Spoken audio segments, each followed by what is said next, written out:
समाज के हिस्से के साथ नहीं हो रहा है, छिटपुट हो रहा है, लेकिन उसकी जो तस्वीरें वायरल हो रही हैं वो एक बड़े हिस्से में दहशत को फैला रही हैं। अभी आपने शाहिद अंसारी की रिपोर्ट भी देखी होगी, वो क्रॉफोर्ड इलाके में लोगों के साथ थे। लोग वहां पर मान रहे हैं कि ये चीजें नहीं होनी चाहिए, ये चीजें नुकसान करेंगी और राजनीति के चलते। आपका क्या मानना है इस पूरे एपिसोड को लेकर? पहली बात तो ये है कि ये जो घटनाएं जो दिखती है, जिसका आपने भी जिक्र किया है कि छुटपुट वाली छोटी मोटी घटनाएं है, ये कोई पूरे मराठी समाज या मराठी समुदाय का चेहरा तो नहीं है। इस बात को पहली बार समझना चाहिए। दूसरी बात, यहाँ अगर हम समझे कि बाल ठाकरे की शिवसेना के शुरू की अवस्था में उन्होंने साउथ इंडिया, बाद में नॉर्थ इंडिया और फिर भाषा को लेकर एक लोकल प्राइड को जागरूक किया था। उसके ऊपर उन्होंने मराठी भाषिकों की राजनीति खड़ी की। लेकिन आज शिवसेना बाल ठाकरे के रास्ते पर उनका बेटा भी नहीं चल रहा है, वो अब सामंजस्य के रास्ते पर चलता है। रही तीसरी बात जिसका आपने जिक्र किया, या तस्वीरें जो दिखा रहे वो राज ठाकरे ग्रुप की है, तो राज ठाकरे जी की महाराष्ट्र की राजनीति पिछले 15 साल से जिस तरह से धराशायी हो गई है, और ये काम उनके आज के नहीं है, वो इसके पहले के भी है। क्या उनको फ़ायदा मिला है? मुझे नहीं लगता कि उनको फ़ायदा मिला होता तो उनकी असेंबली की सीटें क्यों जाती, उनकी लोकल बॉडी की सीटें क्यों जाती। इसका मतलब इस तरह का एग्रेशन को मराठी जनमानस ने, मराठी लोगों ने समर्थन नहीं किया है। ये कुछ पॉपुलर घटना है जो कुछ लोगों का चेहरा या शक्ल नेता के रूप में बनाने में मदद कर सकती है, किसी पार्टी को जिताने के लिए काम नहीं करती। ये सबूत के आधार पर, आंकड़ों के आधार पर कहे जा सकता है। दूसरी एक बात है कि भाषा के आधार पर राजनीति करना, या जाति के आधार पर राजनीति करना, या किसी सूबे के आधार पर राजनीति करना, यही कुछ लोगों का एजेंडा है। उनको जेन्युइन समस्या को या लोगों की मूलभूत समस्या को लेकर राजनीति करने की ना औकात है, ना कैपेसिटी है, ना उनके पास एजेंडा है। तो इसलिए ये इमोशनल बेस्ड पॉलिटिक्स के जो लोग हैं, वो इमोशनल बेस्ड पॉलिटिक्स के लोग भाषा या रीजन का प्राइड, इसका आधार लेकर वो अपने आप को सरवाइव करते हैं। लेकिन मैं सबूतों के साथ कह रहा हूँ कि जिन्होंने महाराष्ट्र में ये ऐसे काम किए वो सरवाइव नहीं हुए हैं। उनका बिल्कुल पॉलिटिकल ऑर्गेनाइजेशन कोलैप्स हुआ। चुने हुए जो नुमाइंदे होते हैं उनकी संख्या भारी तौर पर गिर गई। हाँ, इससे एक है कि वो नफरत का माहौल पैदा देते हैं, और इस नफरत के माहौल से थोड़ा बहुत वो पोलराइजेशन की उम्मीद करते हैं। लेकिन उस पोलराइजेशन को क्रॉस कर देता है बीजेपी का हिंदुत्व का पॉलिटिक्स। ये आखिर महाराष्ट्र के मराठा लोग भी, या मराठी भाषिक मेजॉरिटी लोग जो है, वो भी मराठी होने के साथ कई संगठनों में बटे हैं। एक तो उद्धव ठाकरे की सेना है, कांग्रेस पार्टी है, शरद पवार की पार्टी है, फिर बीजेपी है, फिर दलित पॉलिटिक्स अलग है, फिर मुस्लिम पॉलिटिक्स अलग है। तो वो सारे थोड़े इकट्ठे हैं। और इसमें एक और एक बात समझने की ज़रूरत है कि ये मारपीट वाले भाषा के नाम पर या रीजन के नाम पर ये जो कुछ लोग करतूते करते हैं, मुझे नहीं लगता कि उसको सारे मराठी लोगों का समर्थन होता है। और अगर समर्थन होता तो ये बेचारे जीत जाते हैं, बल्कि ये समय समय पर हार रहे हैं। इसका मतलब ऐसे हरकतों से राजनीति, और खास करके लंबे समय की राजनीति, किसी की बनती नहीं है, बल्कि जिसकी बनी है उसकी बिगड़ जाती है। वाकई आप कह रहे हैं जिसकी बनी है उसकी राजनीति बिगड़ जाती है। लेकिन माने साहब, आप जो बात कह रहे हैं ये तथ्य है, ये सभी मानते हैं। फिर क्या वजह है कि राज ठाकरे की मन से इसी लाइन पर चल रही है, उनका राजनीतिक जनाधार खत्म हो रहा है, लेकिन फिर भी वो उसी ही लाइन पर चल रहे हैं, उसे बदल नहीं रहे? वजह क्या है? राजीव जी, यहाँ हमें एक बेसिक बात को समझनी चाहिए। वो बात ये है, देखो कुछ समय पहले यही आज का अमेरिका ग्लोबल ग्लोबलाइजेशन की बात करता था। और अब यही अमेरिका फर्स्ट की बात करता है। क्यों बात करता है? क्योंकि अमेरिका के लोगों को वहाँ की सरकारें ना रोजगार दे पाती है, ना उनकी समस्या को हल कर पाती है।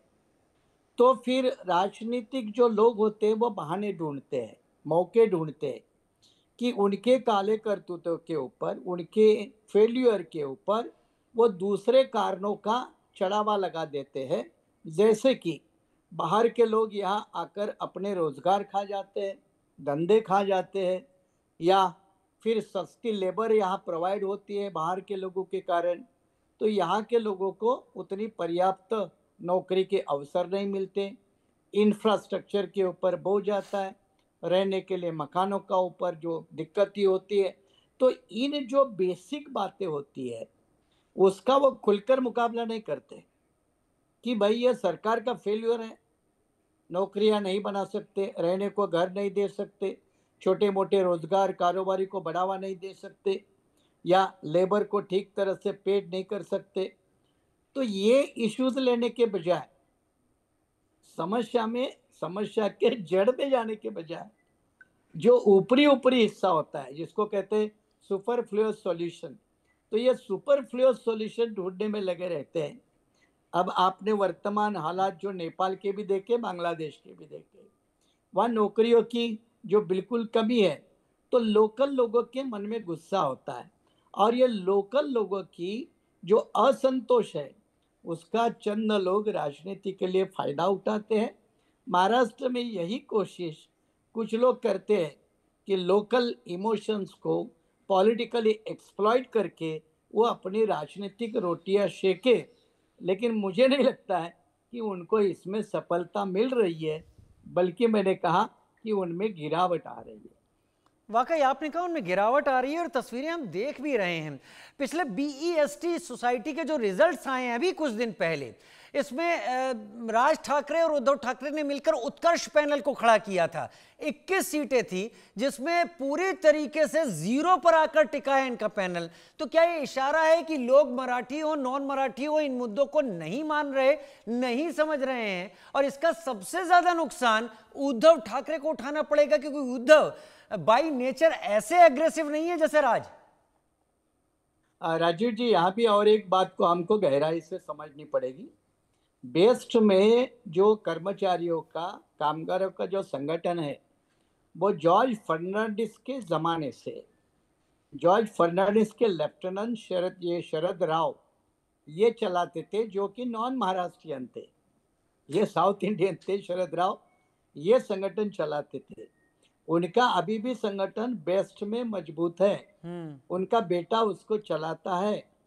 उस संगठन के मुकाबले में ना उद्धव ठाकरे के शिवसेना का संगठन है, ना राज ठाकरे के संगठन का संगठन वहाँ है। इसलिए BST के वो एक फाइनेंशियल कोऑपरेटिव सोसाइटी, उसके बारे में जो चुनाव हुए उसमें उनको सफलता ही मिलना नहीं थी। यहाँ के लोकल लोग इस बात को अच्छी तरह से समझते हैं। तो ये कोई मराठी नॉन मराठी पोलराइजेशन नहीं था। यहाँ तो लीडर नॉन मराठी है। मैं आपको अगर बता दूं कि शशांक राव जो लीडर है, शरद राव का बेटा है, वो नॉन मराठी है वैसे, लेकिन वो संगठन की जड़ें मजबूत है, और इसलिए BST के चुनाव को लेकर आने वाले लोकल बॉडी के साथ उसका सीधा रिश्ता जोड़ देना वो थोड़ा ठीक तरह से ठीक नहीं लगता है। लेकिन मैंने जो आपको कहा कि उद्धव ठाकरे अभी देखो समय के साथ वो थोड़े बहुत सूझबूझ वाले लगने लगे हैं।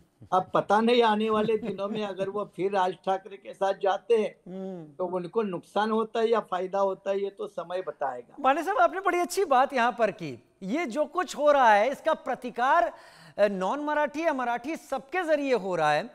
मारपीट ज्यादा नहीं अगर नंबर गिना जाए, लेकिन वो एक भी अगर होती है और वो तस्वीरें जाती हैं, तो तस्वीरें जब वायरल होती हैं तो आग की तरह फैलती हैं, फिर पूरे समाज को उन तस्वीरों का एक पैमाने की तरह देख लिया जाता है।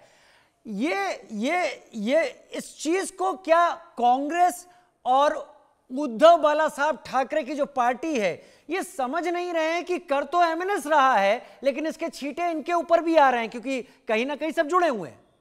राजीव जी, ये बड़ा मुद्दा है। ये महाराष्ट्र की राजनीति के लिए बहुत बड़ा मुद्दा है। एक तो ये छुटपुट वाली जो घटनाएं होती है जिसका नंबर बहुत कम है, आपने सही कहा, लेकिन इसका इम्पैक्ट क्या है? इम्पैक्ट ये है कि महाराष्ट्र के स्टेट में, जिसको छत्रपति शिवराय फुले शव अम्बेडकर का स्टेट कहा जाता है, इस स्टेट में बाहर के लोगों के साथ मारपीट होती है, नाइंसाफी होती है, जबरदस्ती होती है। इससे पूरे महाराष्ट्र के छवि को चोट तो पहुंचती है, धक्का लगता है, तो ये एक सिंबल चला जाता है।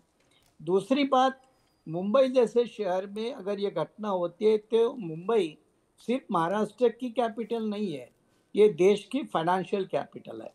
और ये देश की फाइनेंशियल कैपिटल होने के कारण इस तरह के घटनाओं का असर सीधे तौर पर इंडस्ट्रियल या फाइनेंशियल इन्वेस्टमेंट के ऊपर भी आता है, वो डायरेक्टली इनडायरेक्टली आता है।